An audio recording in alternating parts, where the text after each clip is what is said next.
Hello everyone, मैं सुमन। स्वागत है आप सभी का आपके अपने यूट्यूब चैनल स्टडी बाय सुमन पे। तो फटाफट क्लास को शेयर करके जुड़ जाइए और चैनल पर पहली बार आए हैं तो चैनल को सब्सक्राइब कर लीजिए, बेल आइकन प्रेस कर लीजिएगा।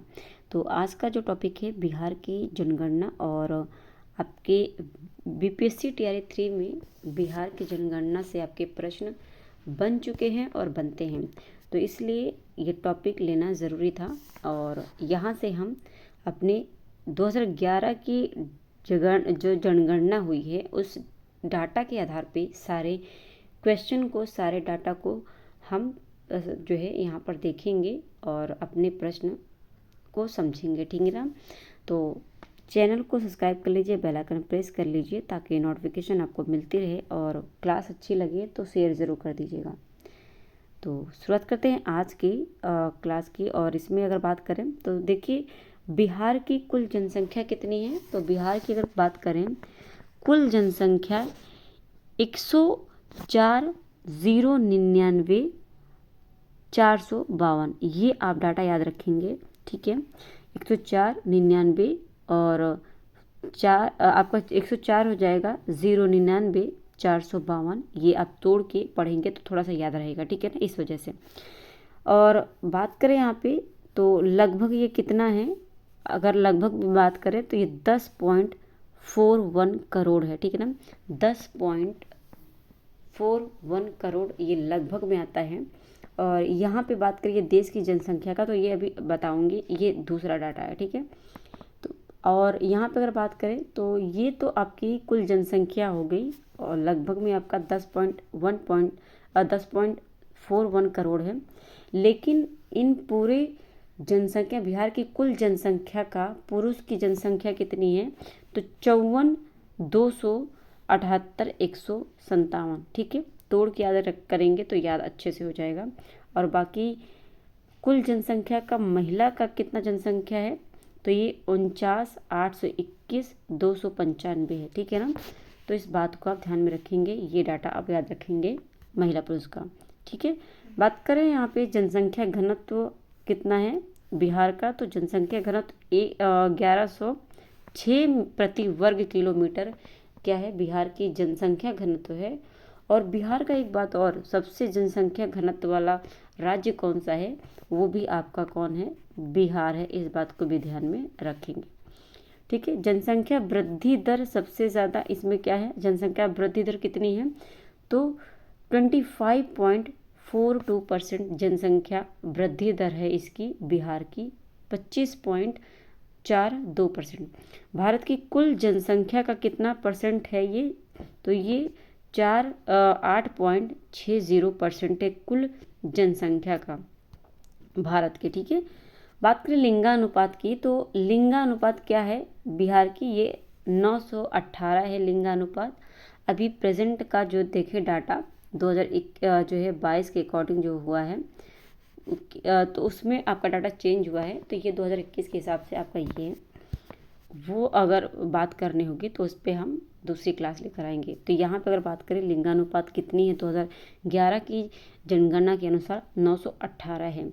और शिशु लिंगानुपात कितनी है, तो ये कितना है, 900 आपका 35 है। ठीक है, तो शिशु लिंगानुपात 935 है। और बाकी जो है जो महिलाओं का है वो कितना है, ये 918 है। ठीक है, साक्षरता की बात करें तो साक्षरता दर कितनी है, बिहार की साक्षरता, टोटल साक्षरता दर है 61.80% है, यानी 61.80% आपका क्या है, साक्षरता दर है कुल बिहार का। जिसमें पूरे बिहार की कुल साक्षरता दर का पुरुष साक्षरता कितनी है, 71.2%। ठीक है, और इसमें महिलाओं की कितनी है, तो 51.5%। ठीक है ना, ये कितनी है, महिलाओं की है।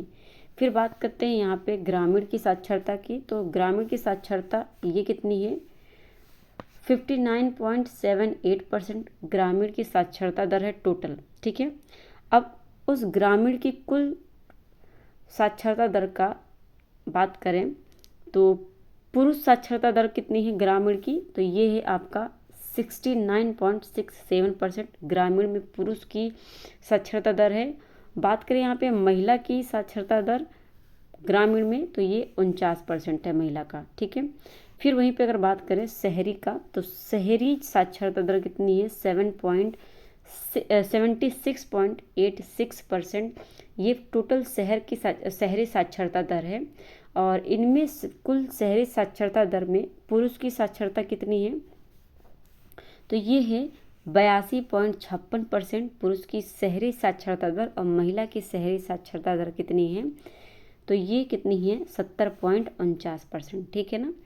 फिर आपकी बात करते हैं ग्रामीण जनसंख्या क्या है, तो ग्रामीण जनसंख्या आपकी कितनी है, 88.71% ग्रामीण जनसंख्या है। बाकी पुरुष और महिला की जनसंख्या के हिसाब से इसमें अभी डाटा नहीं दिया है, तो इतना याद रखिए ग्रामीण जनसंख्या कितनी है, 88.71%, ठीक है। अगला बात करें यहाँ पे शहरी जनसंख्या कितनी है, तो शहरी जनसंख्या में ये शहरी जनसंख्या कितनी है, 11.29% है। सर्वाधिक जनसंख्या वाला जिला कौन सा है, तो यहाँ पे 3 लेंगे ताकि क्रम आपका जब बनता है जो है घटते क्रम में और बढ़ते क्रम में, तो ये 3 लेंगे तो ध्यान रहेगा, ठीक है ना। एक नहीं ऑप्शन में तो दूसरा ऑप्शन में रहता है। तो यहाँ पे अगर बात करें सर्वाधिक जनसंख्या वाला जिला कौन सा है, तो ये सबसे पहले पटना है, फिर पूर्वी चंपारण है, उसके बाद आपका मुजफ्फरपुर है। तो ये 3 आपके सर्वाधिक जनसंख्या वाले ज़िले हैं, पटना और आपका पूर्वी चंपारण, फिर आपका आता है मुजफ्फरपुर। सबसे कम जनसंख्या वाला ज़िला कौन सा, यानी न्यूनतम जनसंख्या वाला ज़िला शेखपुरा पहले नंबर पे, फिर शिवहर है और फिर अलवर है। तो सबसे न्यूनतम जो जनसंख्या है बिहार में शेखपुरा में है, फिर आपका शिवहर में है, उसके बाद अलवर में है। तो ये 3 डाटा आपके 3 जिला जहाँ पे न्यूनतम जनसंख्या पाई जाती है, ठीक है। फिर आता है सर्वाधिक जनसंख्या घनत्व वाला जिला पूछा है, तो सर्वाधिक जनसंख्या घनत्व शिवहर जिला, उसके बाद सेकंड नंबर पे आपका आता है पटना, फिर थर्ड नंबर पे आपका आता है दरभंगा। तो सर्वाधिक जनसंख्या घनत्व वाला जो जिला है शिवहर है, उसके बाद आपका पटना आता है, पटना के बाद दरभंगा आता है। फिर वहीं पे बात करेगा न्यूनतम जनसंख्या घनत्व वाला जिला, तो पहले नंबर पर कैमूर आ जाएगा, ठीक है। न्यूनतम घनत्व आप ऐसे भी कर सकते हैं, कैमूर एक पहाड़ी इलाका है तो वहाँ पे कम जनसंख्या रहेगी, तो कम जनसंख्या घनत्व सबसे कम कहाँ पे, कैमूर। उसके बाद कैमूर के बाद आप जानते हैं रोहतास और आपका ये क्या आता है, जमुई और नवादा आता है, तो जमुई हो जाएगा, उसके बाद बांका आ जाएगा, ठीक है। तो ये दक्षिण बिहार की ये जो है जिले हैं, तो वहाँ पे क्या है, न्यूनतम जनसंख्या, क्योंकि पहाड़ी इलाका है तो न्यूनतम जनसंख्या है, ठीक है। तो कैमूर, जमुई सेकंड नंबर पे और थर्ड नंबर पे बांका, जहाँ पे न्यूनतम जनसंख्या घनत्व वाला जिला माना जाता है। बात करें का, तो सर्वाधिक लिंगानुपात वाला जिला कौन सा है, तो सर्वाधिक लिंगानुपात वाला जिला पहले नंबर पर गोपालगंज है, फिर उसके बाद आपका आता है सिवान, और उस सिवान के बाद आपका आता है सारण। और ये तीनों ही आपके यूपी से लगे हुए हैं, ठीक है ना, यूपी के बॉर्डर से लगे हुए हैं। तो गोपालगंज में आपका सबसे ज़्यादा है लिंगानुपात, ठीक है ना। और बात करें उसके बाद सेकंड नंबर पे सिवान है, सिवान के बाद आपका सारण आता है, ठीक है। और न्यूनतम लिंगानुपात की बात करें, तो न्यूनतम लिंगानुपात वाला जिला कौन सा है, मुंगेर है, जो कि आप जानते हैं ये आपका बिहार है, ठीक है ना, ये आपका बिहार है। और यहाँ पे आप देखते हैं मुंगेर है, और यहीं पे आपका भागलपुर है और खगड़िया है, ठीक है ना। तो ये वाला जो इलाका है आपका न्यूनतम लिंगानुपात वाला जिला है, ठीक है। तो पहले नंबर पे आपका मुंगेर आ जाता है, फिर दूसरे नंबर पे भागलपुर, फिर खगड़िया आ जाता है। तो ये तीनों ही आपके कम लिंगानुपात वाले जिले हैं, ठीक है। बात करें यहाँ पे सर्वाधिक साक्षरता दर वाला जिला कौन सा है, तो पहले नंबर पे तो सर्वाधिक साक्षरता कहाँ पर है, रोहतास में, सेकंड नंबर पर पटना, उसके बाद भोजपुर, ठीक है। रोहतास आप जानते हैं ये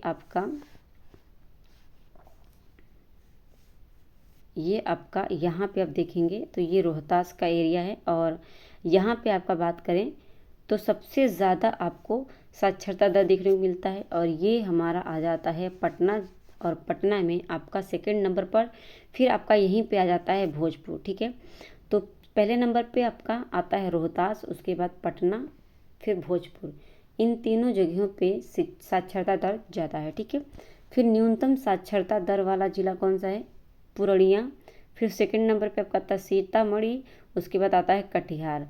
तो पूर्णिया तो आप जानते हैं आपका ये किससे लगता है? पश्चिम जो है आपके बंगाल से लगता है, ठीक है। पश्चिमी बंगाल से लगता है इसका जो क्षेत्र है। और सीतामढ़ी का लगता है आपका नेपाल से लगता है। और कटिहार का भी ये आपका झारखंड से लगता है, ठीक है ना। तो कटिहार का भी आपका लगता है जो है आपका क्या कहते हैं पश्चिम बंगाल से। तो ये तीनों ही आपके क्या करते हैं? न्यूनतम साक्षरता वाला जिला है, ठीक है। इस बात को ध्यान में रखेंगे। फिर है सर्वाधिक पुरुष साक्षरता वाला जिला कौन सा है? तो सर्वाधिक पुरुष साक्षरता वाला जिला रोहतास है। न्यूनतम पुरुष साक्षरता वाला जिला कौन सा है? पूर्णिया है, ठीक है। फिर आपका आता है आपका सर्वाधिक महिला साक्षरता वाला जिला, तो ये रोहतास है। महिला और पुरुष दोनों ही साक्षरता वाला जिला सर्वाधिक ये रोहतास हो जाएगा। और सहरसा में सबसे कम यानी न्यूनतम साक्षरता महिला वाला मतलब न्यूनतम महिला साक्षरता दर कहाँ पर है? तो यहाँ पे सहरसा में है, ठीक है। तो ये 2011 की जनगणना के अनुसार सारा डाटा था। अगर ये PDF आपको चाहिए तो टेलीग्राम से आप जो है जुड़ जाइएगा।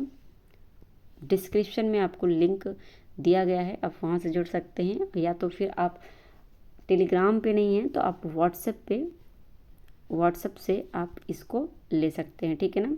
तो व्हाट्सएप से ये PDF ले सकते हैं।